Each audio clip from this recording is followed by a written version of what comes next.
దేశవ్యాప్తంగా జరుపుకునే అన్ని పండుగల్లో గణేష్ ఉత్సవాల వైభవం విభిన్నంగా కనిపిస్తుంది. హిందువుల ఆరాధ్య దైవం. ఏ పనైనా మొదలుపెట్టే ముందు ఎటువంటి విఘ్నాలు కలగకుండా ఉండాలని ప్రార్థించే ఆదిదేవుడు వినాయకుడు. చిన్న, పెద్ద, పేద, ధనిక అనే భేదం లేదు.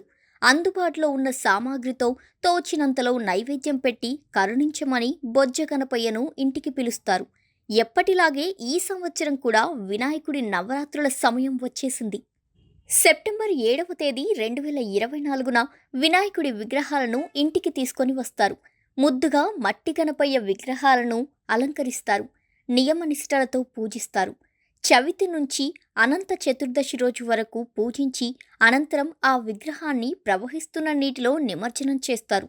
అయితే గణేశుణ్ణి పూజించే సమయంలో గుర్తుంచుకోవాల్సిన ముఖ్యమైన విషయాలు కొన్నున్నాయి.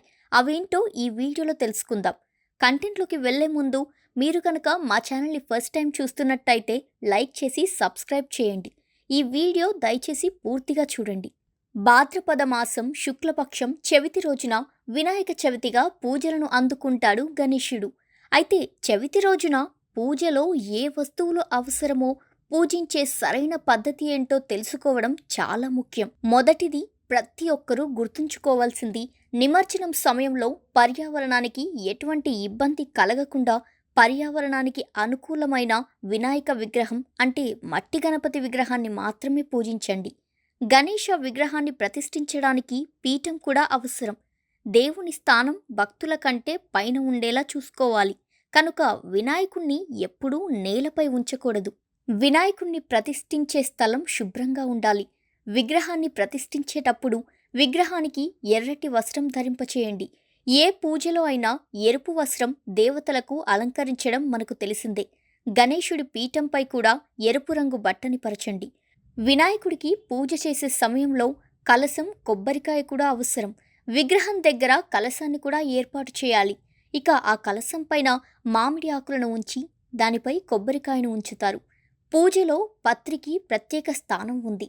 మామిడి, ఉసిరి, జమ్మి, జామ ఇలా మొత్తం 21 రకాల ఆకులను వినాయక చవితి పూజలో ఉపయోగిస్తారు. ఈ పత్రిలో దర్భలు తప్పనిసరి. దర్భను దేవుడికి సమర్పించడం వలన సుఖ సంతోషాలు లభిస్తాయని చెబుతారు. వినాయక విగ్రహానికి దండ, యజ్ఞోపవీతం, పూలు, దీపం, కర్పూరం, తమలపాకులు, పసుపు గుడ్డ, పసుపు, ఉమ్మెత్తకాయ, దర్భగడ్డి, అగరబత్తీలు, కుంకుమ, అక్షింతలు కూడా ఏర్పాటు చేసుకోవాలి. ఉమ్మెత్తకాయతో దీపం వెలిగించే పద్ధతి మీరు వినే ఉంటారు. పూజ చేయడం మొదలుపెట్టిన దగ్గర నుంచి మనస్సులో ఓం గం గణపతయే నమః అని స్మరిస్తూ పూజించండి. పంచామృతాన్ని భగవంతునికి సమర్పించేందుకు సిద్ధం చేసుకోవాలి. పూజ మొదలు పెట్టకముందే మధ్యలో లేవకుండా ఉండేలా ముందే చూసుకోవాలి. అంతేకాకుండా గణపతికి ఉండ్రాళ్ళు, కుడుములు అంటే మహా ఇష్టం. ఇలా నవరాత్రులు పూజించేవారు బొజ్జ గణపయ్యను మనసారా ఆరాధించి రకరకాల నైవేద్యాలతో మనస్సు మెప్పించి అంతా మంచి జరగాలని వేడుకుంటారు. వినాయక చవితి రోజున గణపతిని పూజించి వ్రతం కథ చదువుకొని ఆ అక్షింతలను తల మీద వేసుకోవాలి. ఇలా చేయడం వలన పొరపాటున ఆ రోజు చంద్రుణ్ణి చూసినా కూడా నీలాప నిందలు మీ దరిచేరవు. ఒకవేళ ఇంట్లో విగ్రహ ప్రతిష్ఠ కుదరని వారు తొలి రోజు మీ దగ్గరలోని మండపాల వద్ద వినాయక పూజలో కూడా పాల్గొంటే సరిపోతుంది. మరొక ముఖ్య విషయం, పండుగ మనకి మాత్రమే కాదు, సంస్థ ప్రాణికోటికి. సో ఆడంబరాలకు పోకుండా ప్రశాంతమైన వాతావరణంలో వీలైనంతలో పర్యావరణానికి హాని కలిగించకుండా పండుగ సంబరాలు మొదలు పెట్టేసేయండి.